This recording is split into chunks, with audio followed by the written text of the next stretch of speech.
विजय वडेट्टीवार साहेबांनी शालार्थ पोर्टलवर bogus ID तयार करून या ठिकाणी जो काही घोटाळा झालेला आहे ही वस्तुस्थिती आहे।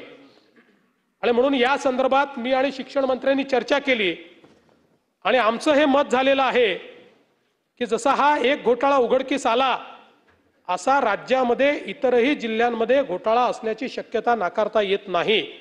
आणि म्हणून या संदर्भात आम्ही SIT तयार करण्याचा निर्णय घेतलेला आहे आणि टेक्नॉलॉजीचा वापर करून इतरही ठिकाणी अशा प्रकारचा शालार्थ आयडी घोटाळा झाला आहे का की ज्या माध्यमातून लॉग इन आणि पासवर्ड वापरून गैरमार्गाने ज्यांची नियुक्तीच झालेली नाही त्यांना दाखवून त्यांचे पगार काढण्याचा हा जो प्रयत्न आहे हा अतिशय चुकीचा आहे। आणि म्हणून याची पूर्ण चौकशी इतरही ठिकाणची ही निश्चितपणे केली जाईल।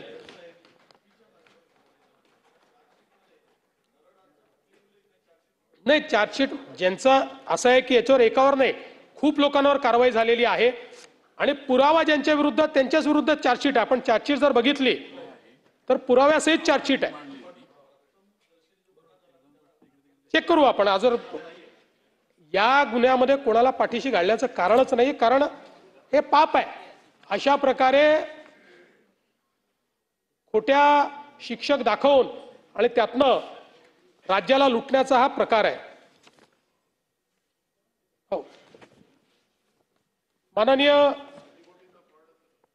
आता तर छोटा आहे पण हा राज्यात आहे का जर बघितलं तर बघ, हा जर राज्यात निघाला ना तर 2-3 हजार कोटीचा तर नक्की निघेल।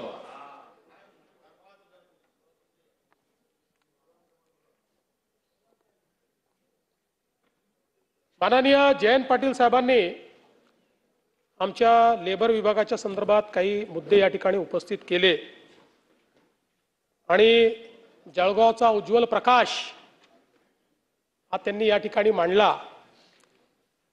जयंतराव, प्रकाशाचं दुसरं नाव काय माहिती आहे? उज्ज्वल प्रकाश। प्रकाशाचं दुसरं नाव काय माहिती? उज्ज्वल म्हणजे प्रकाश, प्रकाशाचं दुसरं नाव काय माहिती आहे? ते आहे संदीप। ते आहे संदीप। त्यामुळे जो यवतमाळचा प्रकाश तुम्हाला भेटतो आहे उससे आप बाज आ रही हो कि नहीं आ रही हो मुझे पता नहीं है, पण ऐका तीच सांगतो, फॅक्टवरच आहे मी।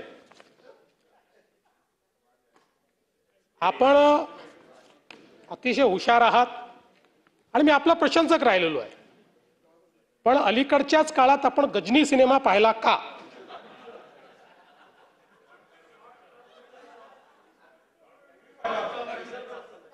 असा प्रश्न माझ्या समोर उपस्थित झाला आहे। याचं कारण आपण ज्यांच्यावर आक्षेप घेतला त्यांच्या संदर्भात ही नसतीच मी घेऊन आलो आहे। नाही, जे काय ठीक आहे, आपण तेच ते लोक करतायत।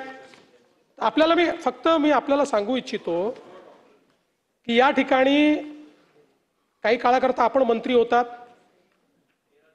त्या काळामध्ये एक प्रस्ताव आला। प्रस्ताव काय होता म्हणजे ते काय होतं, त्यात मुदतवाढ मागितली होती की काही लोकांचं राहिलेलं आहे आणि जुन्या जे पुरवठादार आहे त्या पुरवठादाराकडे अजून किट्स शिल्लक आहेत तर तेवढ्या 1,23,000 किट्स 1,53,000 किट्स वाटण्याची परवानगी द्यावी काय?